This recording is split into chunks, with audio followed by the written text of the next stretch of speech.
This is Dave, and I'm here with Ethan, and together we are Dave and Ethan's 2000-inch Weird Al podcast, episode 87-inch. On this week's episode, we wrap up 2020 by celebrating two artists inspired by Weird Al, storyteller David Grant and musician Zeb Lemke. It's Dave and Ethan's 2000-inch Weird Al podcast. It's a podcast about Weird Al. It's Dave and Ethan's 2000-inch Weird Al podcast. Seriously, the whole podcast is about Weird Al. Dave and Ethan's 2000-inch Weird Al podcast. You don't have to listen, but we're glad you are. Dave and Ethan's 2000-inch Weird Al podcast. Everyone was going nuts with last week's guest, Evan Gregory, episode 86-inch, and we threw a nice little surprise in at the end of the episode. If you haven't heard it yet, it was a stereo mix of Evan and Weird Al scats matched up next to each other, and I was talking to Frank about editing it, and he said when he placed them next to each other, it was perfect. He didn't have to fuss or finesse it. It just shows how great Weird Al is. Yeah, I was very impressed how well the clips lined up without any editing. It was so great to hear some unreleased Weird Al vocals from Who's It Gonna Be? And if you listened to that episode right when it aired, that night was the Gregory Brothers Christmas live stream on YouTube. It was really great. They played all the Christmas standards. They played some of their own songs. But there was a little bit of sad news. Their brother Andrew was not at the live stream because he had been diagnosed with COVID earlier that day. But despite missing Andrew, Evan, Michael, and Sarah put on a really great show. And it was so great to tune in and see them. During the live stream, the Gregory brothers were accepting donations to support a local charity, so in the end, everybody wins. And speaking of everyone winning, that reminds me of a special little town in Minnesota. This week's episode is brought to you in part by Discover Darwin, promoting tourism in Darwin, Minnesota. Not only is historic Darwin, Minnesota beautiful, it's also near other stuff. Based on its name alone, you'd think that Darwin Rod and Gun Club would be located in Darwin, Minnesota, but you're wrong. You're a Mr. Wrong Pants for thinking that. Yeah, or a Mrs. Wrong Pants. Darwin Rod and Gun Club is a shooting range located at latitude 45.09284740 degrees and longitude negative 94.39378,120 degrees, which is obviously not in Darwin. That's right. It's just over a mile away in nearby Dassel, Minnesota. Ugh, I feel so filthy just even mentioning that non-Darwin city. Yeah, me too, Dave. Discover Darwin lost a bet to Discover Dassel, and that's why this week's featured location is one of Dassel's most prominent and well-respected institutions. Now, of course, Darwin Rod and Gun Club is not to be confused with Dassel Rod and Gun Club, which is also located in Dassel, Minnesota. Dassel Rod and Gun Club will not be getting any publicity in this Discover Darwin ad. So visit Darwin, Minnesota on your next expedition. Discover Darwin, more than just the twine ball. And after you visit Darwin, be sure to visit discoverdarwin.biz. This is so exciting. The year-end stats are in. Over the past year, our intern Frank has been busy crunching numbers and compiling data for our year in review segment. It's so exciting. We even made our intern Frank work overtime on Christmas Day, but it was totally worth it. Not including this episode that you are listening to right now. If you listen to all the audio content that Dave and Ethan's 2000-inch Weird Al podcast put out in 2020, that includes inches, strings attached bonus centimeter episodes, breaking headline news alerts, and secret episodes on our Patreon page at patreon.com/2000inch, you would have listened to exactly 2 days, 21 hours, 48 minutes, and 40 seconds of Dave and Ethan's 2000-inch Weird Al podcast. And since our intern Frank has allocated exactly 1 hour, 10 minutes, and 54 seconds for this episode, that puts our grand total for the year at exactly 2 days, 22 hours, 59 minutes, and 29 seconds. Wow! Thank you very much to everyone who has listened to everything that we've put out this year. You all are the best. But I'm so sorry, Frank. I have a surprise for you. You did not account that I would go off script and make these weird noises for a few seconds right now, throwing off all your numbers.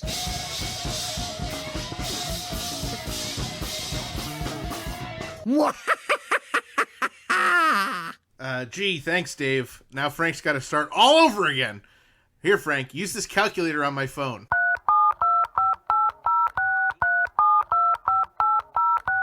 All right, the new numbers are in. The brand new grand total for the year is exactly 2 days, 22 hours, 59 minutes, and 34 seconds. Ethan, that's incredible. How exactly do we know this?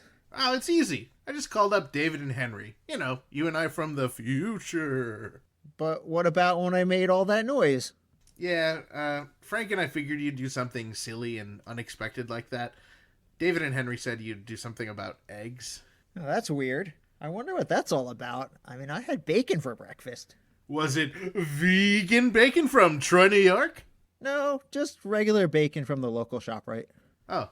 Anyway, in 2020, up until this point, we've had on the podcast 49 humans and 2 robots as guests. Wow. Plus, we've had exactly 1 feline drop in unexpectedly, and surprisingly, we've had 0 guests named David, Ethan, or Frank.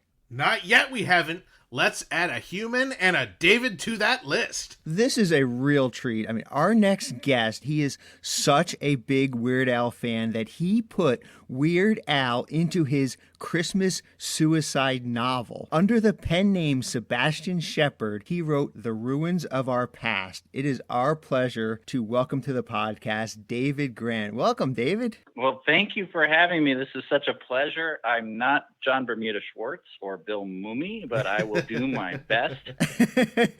You're not?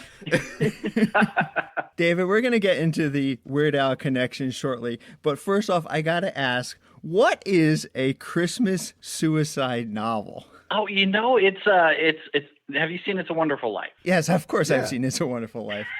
It's not a book that goads you or encourages you to, finally end it all. It's a story about redemption through someone who's hit rock bottom. So it's a little bit misleading because it's more a gentleman who's on the brink of death, and I know that's how I presented it to you guys, and it's glib and fun and everything to think about Weird Al in a book about so depressing subject. It's really about a guy who is on the brink of life or death, and he has to make the decision whether he wants to live or not. So he could just let it happen. Okay, it kind of fits in the whole Christmas at Ground Zero, the night Santa went crazy theme that Weird Al has going anyway. So you can't just present a normal Christmas book. It has to have some kind of twist in it. Absolutely. Especially if you're going to keep my interest. Yeah, absolutely. So I know we don't want to get into too many spoilers about, how Al connects to this book, but it's a work of fiction, right? It's not like a biography or anything. Yeah, well, it's very semi-autobiographical, actually. Oh, really? I've got a lot of friends that have read it, and they'll message me and ask me, who's this character? Who's this character? They're like, well, they're made up. Yeah, but this one's kind of like this person. Yeah, but so, the love that the main character has for Al is totally genuine. It is. It would have been a lie if I'd made it anyone else.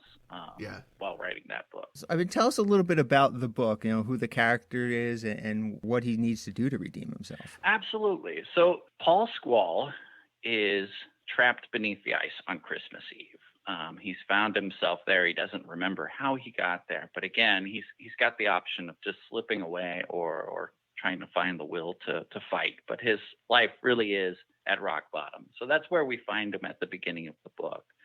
And then he finds himself wandering the haunted forest of his past. I think all of us have sort of a ghost story that is our lives. We carry around the spirits of our departed, whether they left us and they're still living somewhere else, or they left us and went through the veil of death.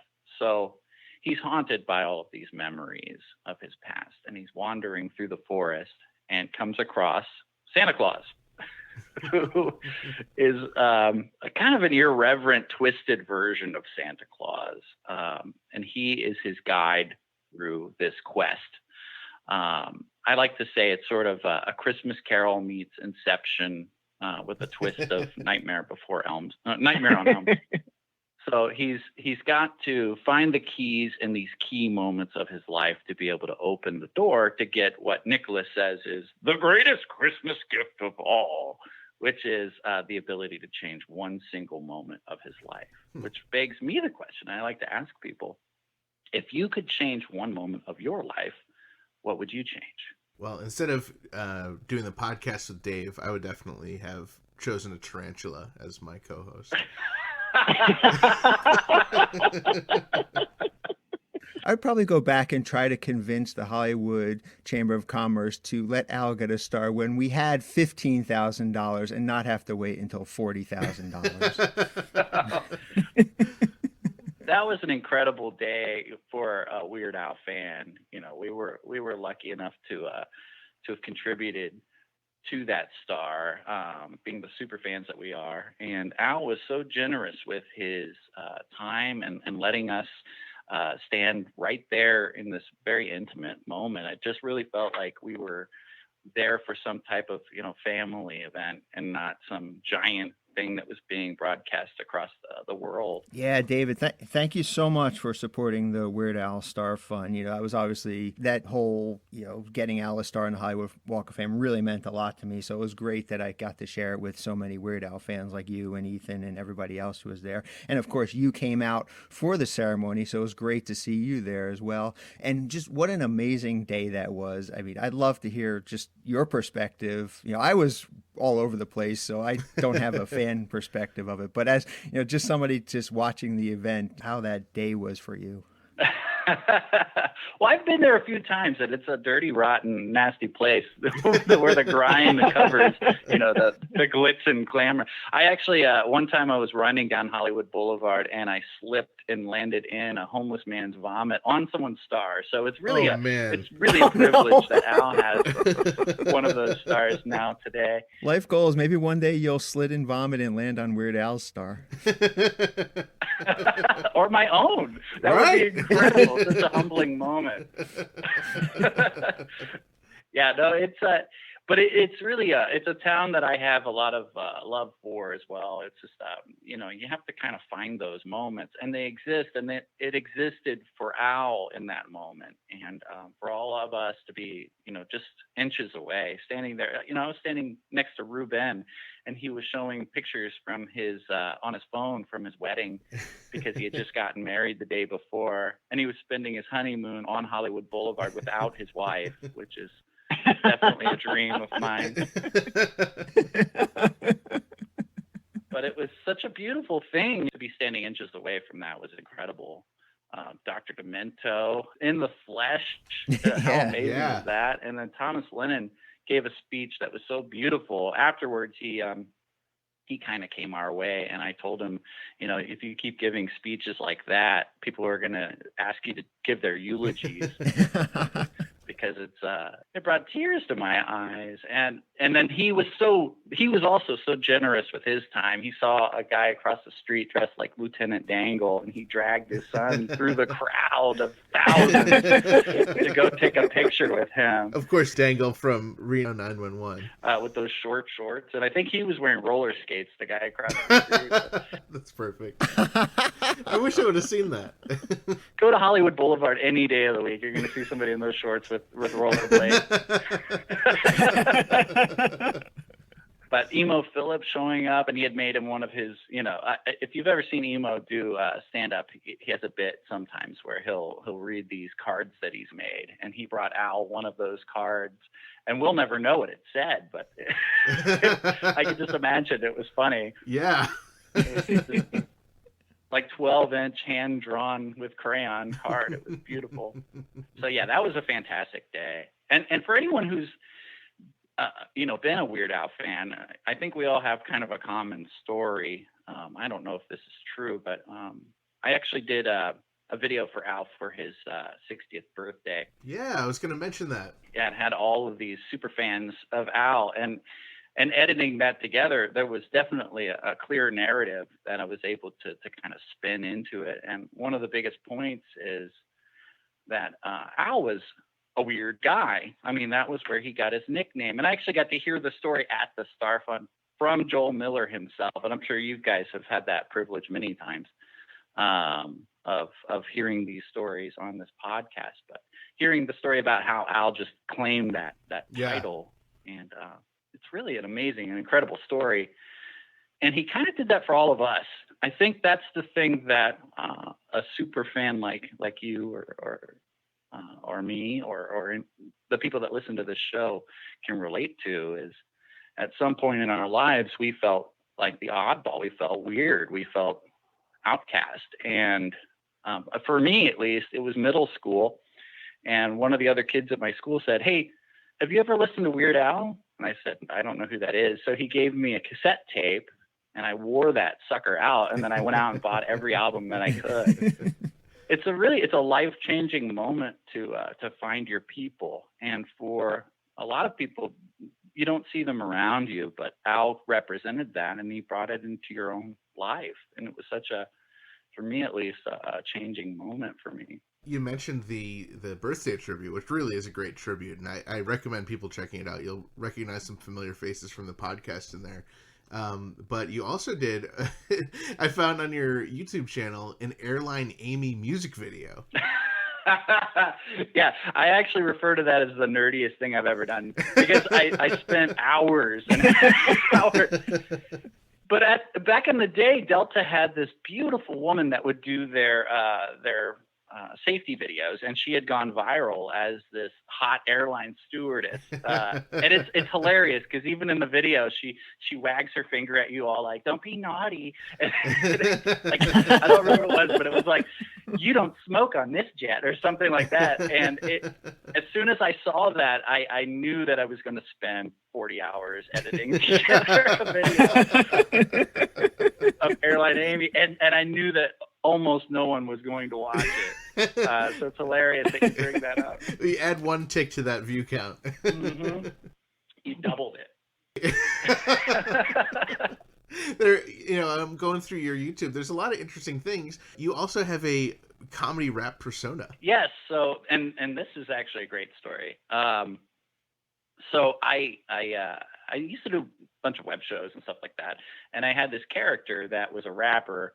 Back when you could do that character, you can't really do that anymore. But it became more of a thing that was much more personal and much more me later on, because I met a real rapper, and we went into the studio and recorded a couple of songs, and then I knew, hey, this is great. These songs turned out amazing. Let's do an album.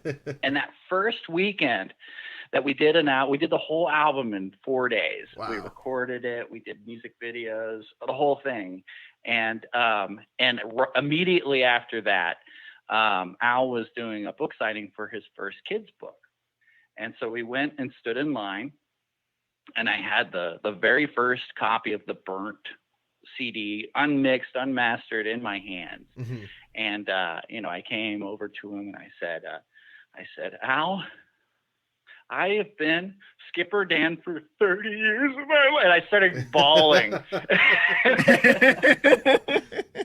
It was incredibly embarrassing. And I think that video is also on YouTube.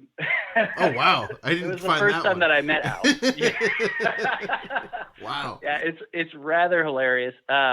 And what's funny is that I was listening to Al on a podcast or some type of interview years later, and they asked him what his least favorite song was. And he said, I'm not going to answer that question, because everybody takes different songs of mine very personally. And if I say it's my least favorite, maybe it's somebody's favorite. He said, for example, not that it's my least favorite, but Skipper Dan, for example, brings a lot of emotional response out of some of my listeners. And I was like, he's talking about me. I mean, who else balls to Weird Al talking about Skipper Dan? Maybe it's happened before. So really, it's that experience of like being inspired by Al to create our art. And that's what I think is great. You guys were inspired to create this podcast. Jeff McClelland, who you've had on the show, he writes for The Tick, and that sense of humor is so it's so Weird Al. There's so many people that are artists because Al gave them the courage to be weird and to turn it into something else. So that's really something that I've tried to capture with my book. My character is sort of it's very semi-autobiographical, where he's essentially me if I had made a different choice. That love for Al is very much an important part of his dreams and his ambitions, just like they are my own. Yeah, so tell us more about how Weird Al is involved in this book, The Ruins of Our Past. Absolutely. So I don't want to give too many spoilers away, but he's essentially this character's hero in a lot of ways. He kind of represents a father figure to him because that's something that he's missing. He represents a lot of things to him. And the main character, his dream, his goal was always to create music with his siblings and have a band that was successful. But he made a choice after September 11th to join the military, which is something that I actually had made that choice myself. Drove around looking for a recruiter and called and talked to my dad and my mother, and they both talked me out of it. Basically, okay. They were like, "Do you want to be the property of the military and everything?" But I've thought long and hard about what would have happened to me had I made that choice and how it would have changed the person that I was. Our veterans they are committing suicide at large rates today, and they have been since the war, and we're still in the war essentially. So it's really, it's also a love letter to our veterans and making the sacrifice that I didn't really chicken out of it, but I didn't make that choice, right. and all of the things that it does to change your life. Were you ever trapped under ice? Is that part true? No, but I can imagine it. Okay. I can pretend and close my eyes. No, that part thankfully was not true. Yeah, you live in sunny California, so there's probably not a whole lot of ice around. No, definitely. But I have been in some very rough ocean. Okay. You mentioned Skipper Dan. Were you actually a skipper for Disney? No, but I worked as a camp counselor, and that was something that I really loved, and performing for the children and things like that. But I work retail, and it doesn't matter what you're stuck in. You can get really good at retail. I've done retail for 20 years. I've gotten very good at retail. But you feel like you're not living up to your potential, especially when you're an artist and you're in one of these situations. And there are millions of us out there that just feel stuck. So that's definitely feeling kind of like Skipper Dan. Hi, welcome to the store. Can I help you with your product? A million times a day. But I do know a guy that was a skipper on the Jungle Cruise ride, but and he seemed to enjoy it a lot. So I think it's kind of a maligned a career line, I think. Now, I did want to mention also from your YouTube, you in character in your rapper character, you had actually interviewed some really great people, including George R.R. Martin from Game of Thrones, and even a Dave and Ethan's 2000 Weird Al podcast past guest, MC Lars. Yeah, absolutely. I've actually performed with Lars. Wow, cool. That was I interviewed MC Lars and Frontalot. Yeah, and that was an incredible show. That was the Comic-Con extravaganza here in San Diego, the Nerdcore performance, and he's such a nice guy, isn't he? He's really that's his superpower. It's just nice. When he had put out his sophomore album, that was my album of the summer. I listened to it nonstop. With Hot Topic Is Not Punk Rock and all those songs, it was my thing. And after that show, I had given him a copy of my CD, and he was on tour, and he would text me lyrics to my song, and he was like, "We haven't taken the CD out of the disc drive, out of the CD player." Oh, that's so cool. Yeah. Oh, So wow. what an incredible moment to have like somebody that you listen to like that be listening to you. I mean, it was such a great accomplishment. And then just to go back to your retail experience after that. Right. That's That's the definitely real world. feeling like Skipper Dan, right? Mm-hmm.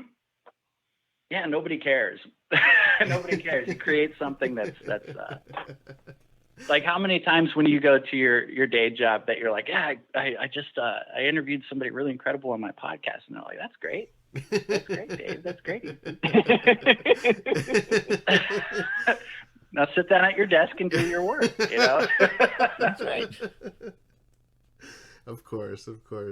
So when you ask me, have I ever been trapped under ice? I mean, really, I think we all kind of are metaphorically trapped under ice at some times. And you do feel like you want to give up sometimes. But then you pop in, in 3D or mandatory fun. It's mandatory. Dang it. And it just brightens your day. It's a wonderful thing. So I don't know who I'm asking here, either from Paul Squall, from Sebastian Shepherd, or from David Grant. Let us know, just how did this person become such a big Weird Al fan? Yeah, I mean, it really was that moment of getting that cassette tape. It was even worse. That was the CD, the tape. Like, I listen to it now, and it's like watching the first season of The Simpsons, where you're like, well, this changed my life, but it's not that funny anymore because I listen to it so often. But it was just really having a safe haven to run to. That was Weird Al. I mean, how awkward are your middle school years to begin with? But when you're a sensitive kid who, your family's breaking apart or whatever the situation is, we all have these types of stories. It's not unique to me. It's basically every Weird Al fan. And I think we all had the experience where we're talking about Al because he comes up in our conversations probably, once a day or something like that. If you're a hardcore fan, he comes up all the time. And when you talk to a normie, a muggle about Weird Al, they always say the same thing. They always say, I thought he died in the 80s. And you're like, no, he just had a #1 album a couple years ago. You didn't listen to it? It was incredible.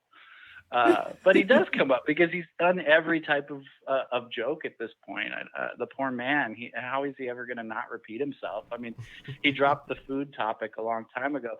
And people still think of him as the food guy, but right. He, when you're in a business meeting and everybody's speaking business speak, you just immediately think of, what is that song called?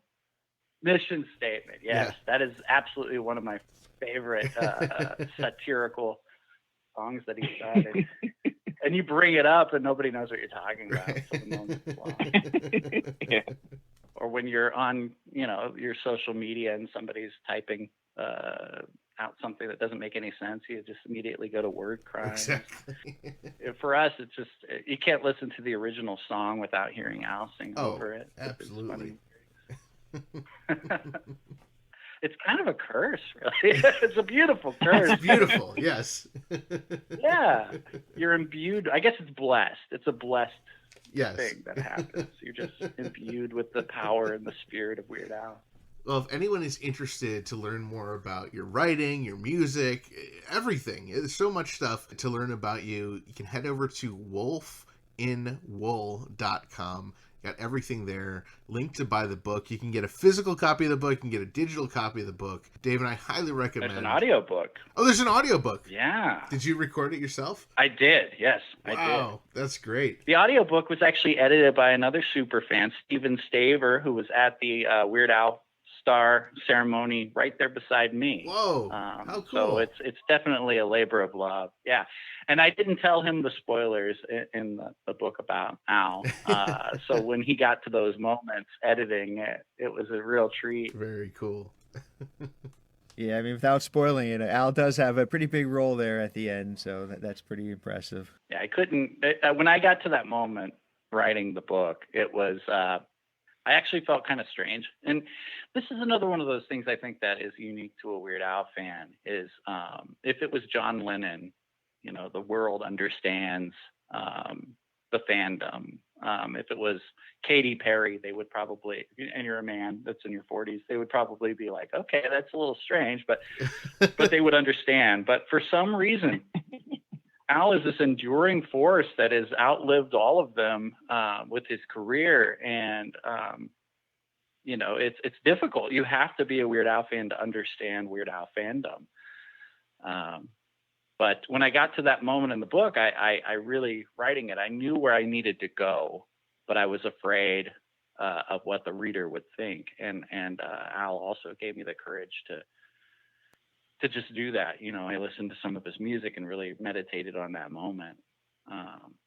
So yeah, no spoilers, but it's definitely something that I think a Weird Al fan would really appreciate. And I found that people that read it, they love that moment. That's actually their favorite moment in the book. I've gotten so much feedback from people that aren't.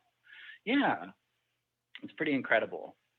It just really works with the story, which is why I, did it. But it's a beautiful moment that I got to live in my mind, and any reader hopefully will also enjoy living through it. We're really excited to check out The Ruins of Our Past. It's available on Kindle, audiobook, David reads it himself, and paperback. You can pick that up on Amazon. You can find out more information on wolfinwool.com. Thank you so much for joining us, David. This has been great. Well, thank you. Absolutely been an honor and a privilege, and I really appreciate it, and I love this show.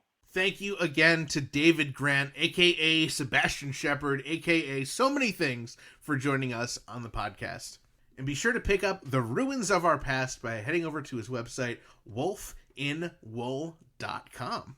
And if you guys own a copy of the New York Times Magazine back from April with that amazing article about Weird Al, take a look at the picture, because you will see David Grant in that picture as one of the Weird Al lookalikes holding up one of the weird signs. That's so awesome. That is so cool. I really wish we could have gone to that. We probably should have consulted with our future selves, David and Henry, so we wouldn't regret that later on. Oh, well.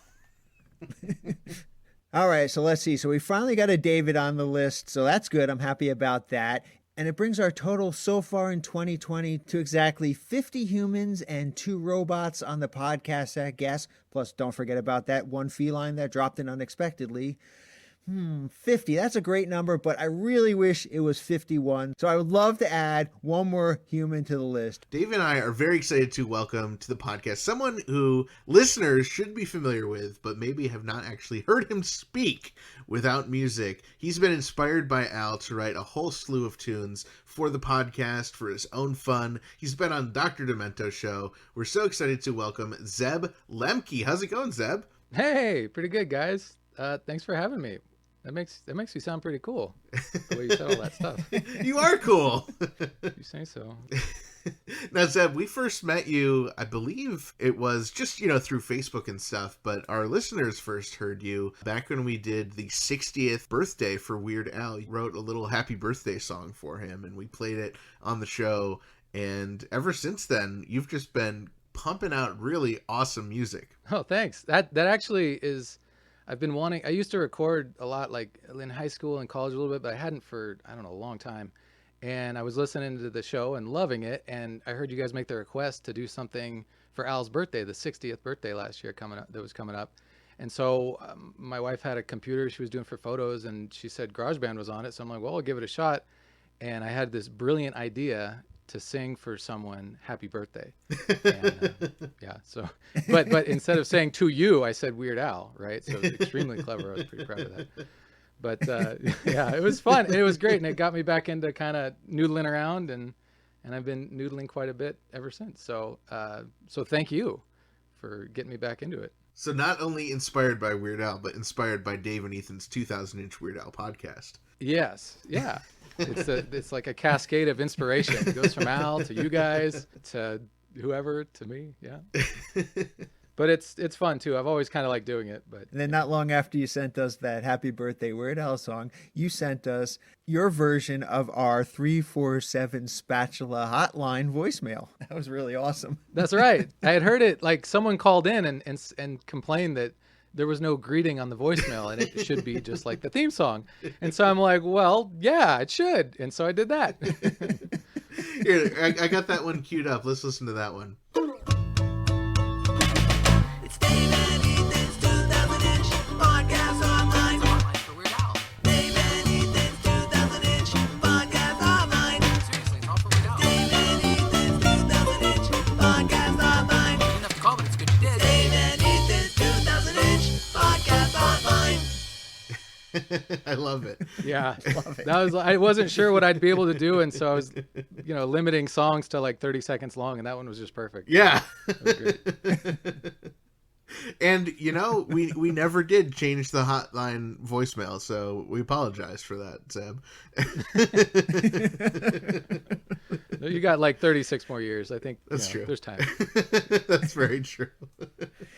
Plus, our intern Frank is very lazy when it comes to stuff like that. Oh yeah, of course. Yeah, he's a delinquent, as we all know from listening to the podcast. Well, I was pretty happy he got that song to you guys. So that Yeah. was good. Oh yeah. Now, Zeb, how did you become a fan of Weird Al? I don't know. He's been around ever since I remember. Like, I think probably my dad and comedy music in general. He had a lot of old, like, not a lot, but Ray Stevens and just Weird Al and I don't know, funny stuff on a lot. And I remember, like, I loved him all throughout, like, when I was in elementary school. I'd record him on Dr. Demento and stuff. Yeah. And then I think when I loved it, I think I had all the tapes and CDs, and then I want to say it was like 96. I saw him at the Catalyst in Santa Cruz, and after that I was like completely obsessed with him because I mean, I'd heard all the albums and stuff, but until you see it live, and then also seeing his band, play, all the instruments during the polkas, and the whole show was just amazing. And so after that, I remember making a list of my heroes, and Weird Al was at the very top. This was sometime in high school, I can't remember, but Yeah. so that's kind of where it started, I guess. And yeah, I don't know. I mean, once you're like exposed to Al, like the only natural conclusion really is to become completely obsessed with them, I think. Yeah. Once you really start diving into all this stuff, which I don't need to tell you guys that, I'm sure. We follow the same path, Zeb. Zeb, how did you hear about our podcast? Oh, on the Close Personal Friends Facebook page. Yeah. A few years ago, I don't know, was gravitating towards random things, and I saw that, and I'm like, oh, I should be on this. And then it was on my feed, and it was funny because I remember seeing the ad for it, and I didn't listen for, I think, a couple months, but I remember it was funny now that I get it a little bit. It was weird because you guys were very clearly, Jim Chemo West was the first guest, but then like the second post was, who was our first guest? I'm like, well, it's obviously Jim Kimmel, and everyone was getting it wrong. It's very strange. All right, so you're delved into some songs for Dave and Ethan's 2000-inch Weird Al podcast, but then you branched out on your own and you started doing some covers of Weird Al songs. Harvey the Wonder Hamster, Milo Murphy's theme song, Good Enough for Now, Germs. I mean, these are all great songs to cover. Well, so then you dove back into parody territory with Hey Weird Al Yankovic. Well, first of all, I've had this list of songs I've wanted to cover by Al, and I write them down, and then I think once I get an idea, maybe I change it to a parody. Most are just covers, but I'd been seeing, you always see people on like on the Close Personal group posting about, wouldn't it be cool if Al did this or Al did that? I'm like, no, I will be happy with whatever he does. It's going to be awesome. He has Yeah. wholehearted trust, right? It's going to be great. So the song is kind of about, how like all the albums are the contract is over, the 14 albums are up. So people are like, what's next, right? And everyone's been like, it's around. I guess I made it around the time where it would be like the next album would be coming out if there was one, but there wasn't one. So there was a lot of people whining and stuff. So I made that song basically about like us, whiny, obsessive, anywhere from obsessive to just casual fans wanting something from Al. And so, yeah, that's what that did. And then actually that was right when the lockdown first started, and I finished the song, but my drums were at my folks' house, and I would go down there and record. And so I had this thing drumless for a while, and I sent it to you, Ethan, and you're like, oh my gosh, that's good. You should send it to Dr. Demento. I'm like, well, now I got to get the drums and finish it. So I had to sit on that one for like a month and a half while I waited to get those. But yeah, I did it, and I sent it to him, and he played it. It was great. It was really, really cool. I didn't ever think that would happen. I'd listened to him a bunch as a kid, but